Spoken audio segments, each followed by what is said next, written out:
Hey guys, welcome back to the channel. So today we got another quick tip repair video. Now if you have a hub like this and you plan on reusing it and you have pressed it out and you have a bearing stuck to it, we are going to be taking off this bearing today. I'm going to show you how to do it with some common tools that you have in your toolbox or at your shop. Now before we go ahead and begin with this video, guys, if you guys haven't subscribed to the channel, hit the subscribe button down below, smash that like button because it definitely helps out the channel. And with that said, let's go ahead and get into this and show you guys how to do this.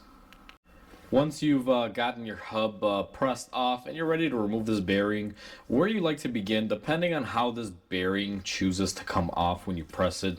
As you guys can see, ours came off with the bearing intact. Now we're going to have to remove the roller bearings and all of this stuff and get it out of our way. One method that you can use is a screwdriver with a hammer like this. This one has, I believe, a plastic cage, so it should actually break apart here pretty easy. I already got the top section broken off. Let me just hit the bottom, and just like that, we were able to crack our cage. Now be very careful because these little tapered roller bearings can get everywhere and it can cause an accident at the shop. I'm going to try to do this very nicely. We're going to take off our cage assembly. Again, this is just made out of cheap plastic, and we're going to remove all of our tapered rollers here and just get them out of the way so that way we don't drop them on the floor and accidentally fall down on them. Now that we have all of our rollers removed, this does have a lip here. It's like a little seal. I don't know how well the camera's going to pick that up. What I'm going to do is take the same screwdriver and put it on there, kind of like a wedge. And let's see if I can get this lined back up. And I'm going to go ahead and try to get that portion of it off. And you guys can see this is the seal portion. We were able to get that part of it off. Now we still have one more portion left here. Let me see if this will come off here. You're going to wedge your screwdriver in there and break it off and see if it will come off. Now I don't think this one's going to be that easy here, as a matter of fact.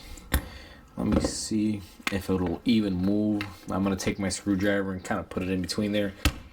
And actually, we were able to get it off. So this is, I usually say, the outer protector ring for the seal. They typically reside in there like this. They make up the seal and the facial area for the bearing. Once you have those removed, you should have something close to this.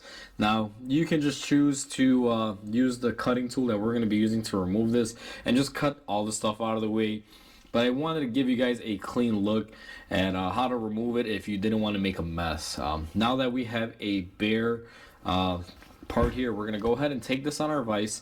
We're going to vise it up, and we are going to be removing this housing that's attached to our hub.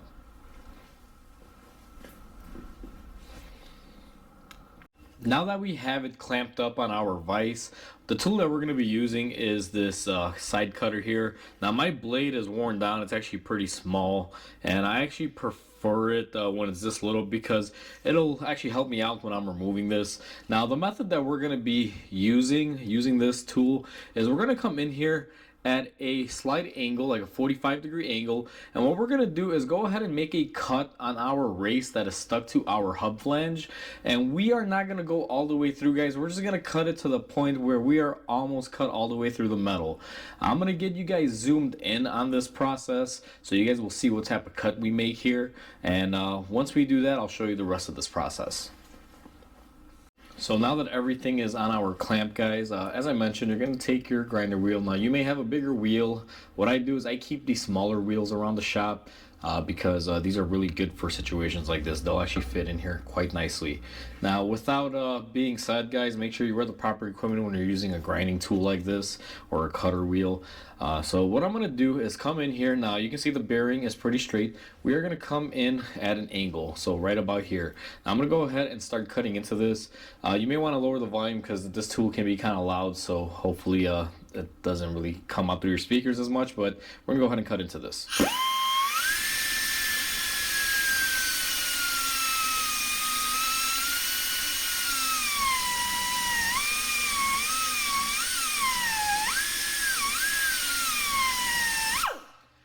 Now as you cut into it, guys, you want to be careful and you want to be mindful. We don't want to cut in too deep.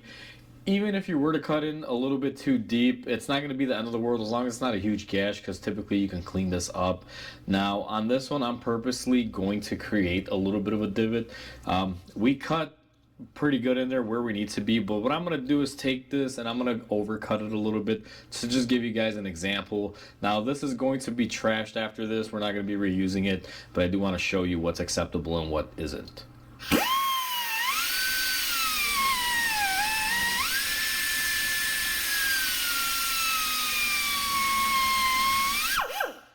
Just in case I haven't cut, let's say light enough to show you guys what's usable or not, I'm going to make a quick cut on here just to show you what's fixable and what isn't.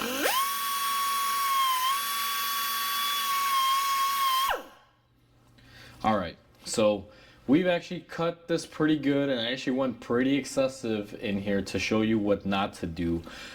Now that we have our cut made, we're going to go ahead and grab a tool that we are going to use to crack it and get it off. The tool that we are going to be using next is our air hammer with a flat chisel tip. If you guys don't have an air hammer and you're able to cut it through, what you can do is just use a punch or chisel bit and hit it with a hammer. The whole point of this is to just crack this bearing cap or ring off, because what happens right now is all together and it's held on with a pressure. This is basically all pressure fit. Since we made a groove cut in there and now we haven't cut all the way through on all of it, we're going to use our chisel bit to crack the remainder of it, and that's going to release pressure on this ring. So the way we use this tool here is we're going to line it up in our groove, kind of follow through with the same angle, and then we're going to give it some short bursts.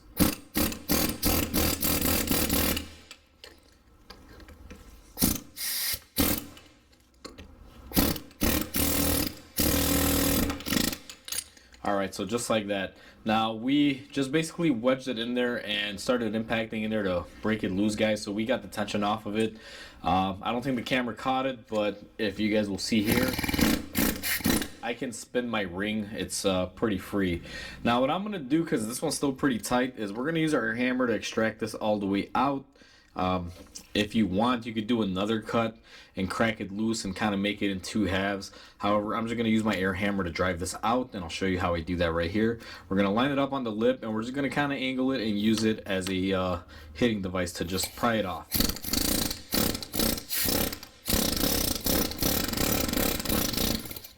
Now you want to be careful here, guys, because if you fall through here you could damage your hub flange, so you want to make sure you keep the bit on here nice and even and keep it from slipping off.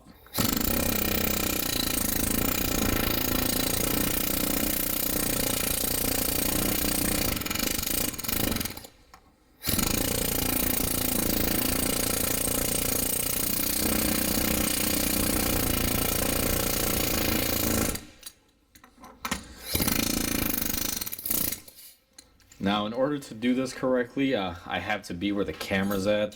So I'm going to try to flip around here so I don't disturb you guys. And we went ahead and we got our ring off. Now be careful, because if you're going really hard with the air hammer, that thing will come out with quite a bit of force and wind up hitting you. So make sure nothing's in the way and make sure you're not standing in the way of it. Now that we got our ring from where it fell, I'm going to take you guys to the other bench and show you guys exactly what we did here.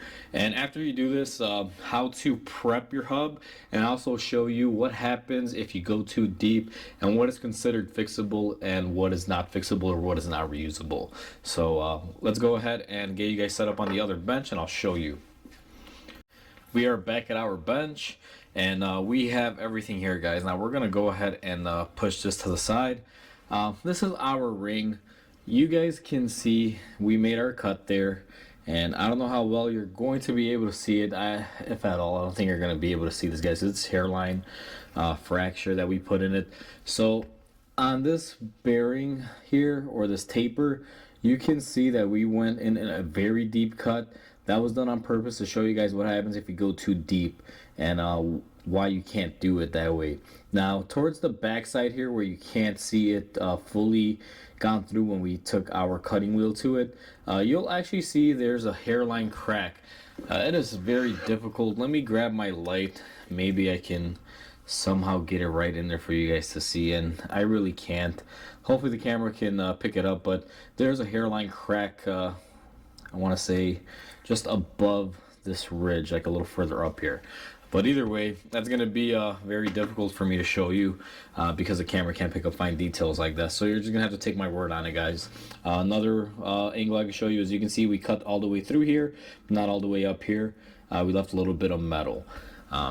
That is the type of cut you want to do. Now, realistically, the best way to cut this, you never want to go through all the way. So if you can see, light through here, or you can see that we ground all the way down there, that's actually the wrong way to do it. You never want to go through all the way, and if you do wind up going through, because sometimes it's hard to gauge it, you better hope and want for it to be as minimal as it can be, because if you go as deep as we did on this one on purpose, guys, I'll show you what happens. Their ideal way to do it is to cut into it just to the point where it's almost all the way through, like we have here on this backside, and then when you hit it, what you wind up doing is you crack the metal, releases the pressure, and you're able to get your ring off. That's the best way to do it instead of going all the way through. Now that we've looked at this and we've gone through it, we're going to go ahead and just set this to the side, and we are going to be looking at our hub flange. Now, this is our area where we have pretty much cut through it, and then this is where I did my secondary line there, just to show you what's acceptable and what isn't if you were to go ahead and grind too much on it. Now, to give you guys an idea, and this may be horrible the way the camera picks it up because of the lighting, if you see here, and I'm going to use a pocket screwdriver, guys, if you can run a screwdriver and the screwdriver gets stuck in there, you went too deep. Most people would say this is junk, throw it out. To be honest with you, I would have to say the same thing. However, in the past, I have seen people, I myself have never done it, but I've seen people cut into these about this thickness.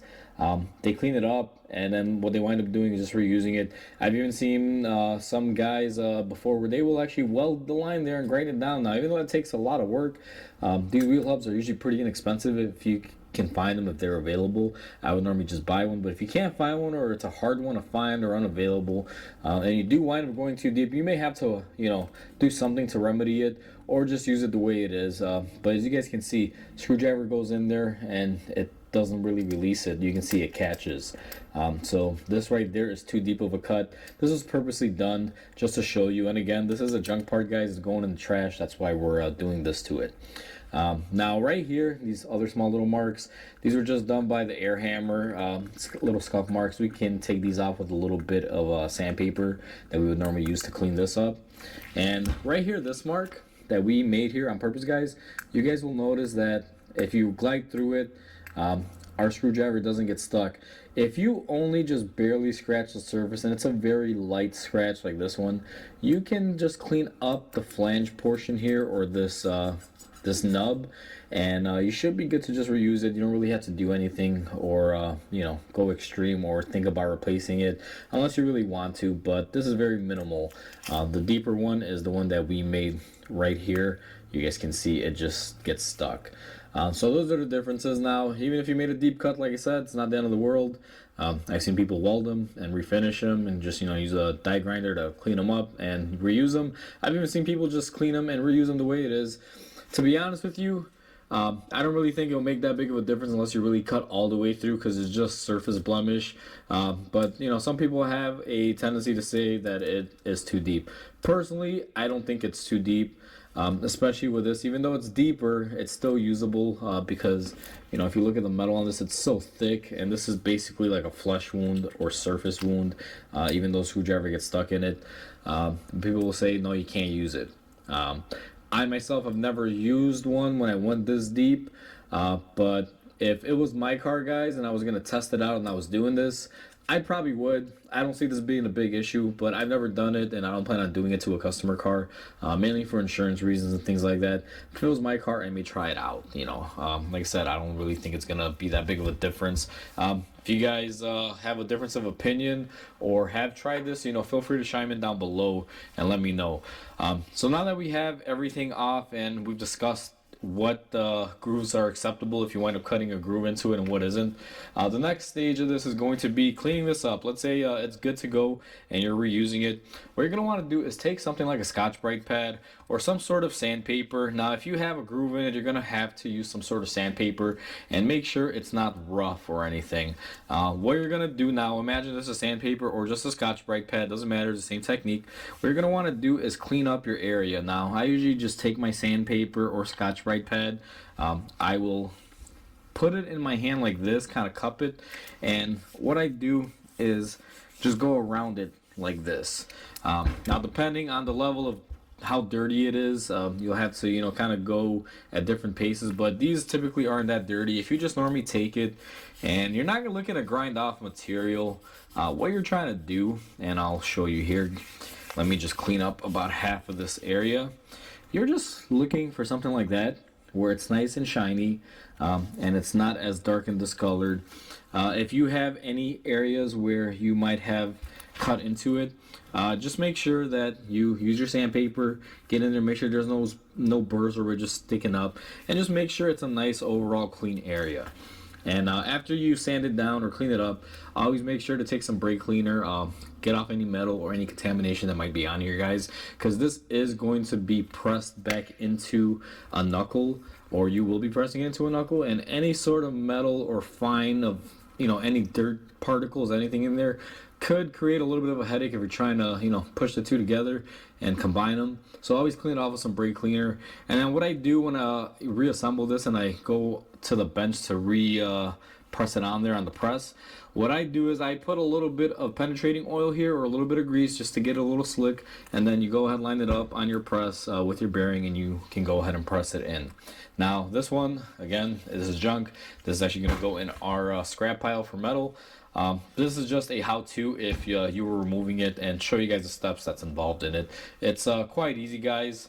It's not that difficult, but sometimes this can be a little bit of a nuisance because it does require some tools to get in there. As you saw, you do need a grinder and a hammer. The grinder would be more critical to get in there because I don't know how else you could cut in there. I don't think a Sawzall or something would do it. So you need something like a grinder wheel like we had. And as far as cracking it and getting it off, a chisel and hammer work just as well. I just chose the air hammer because I have it and it's a lot quicker.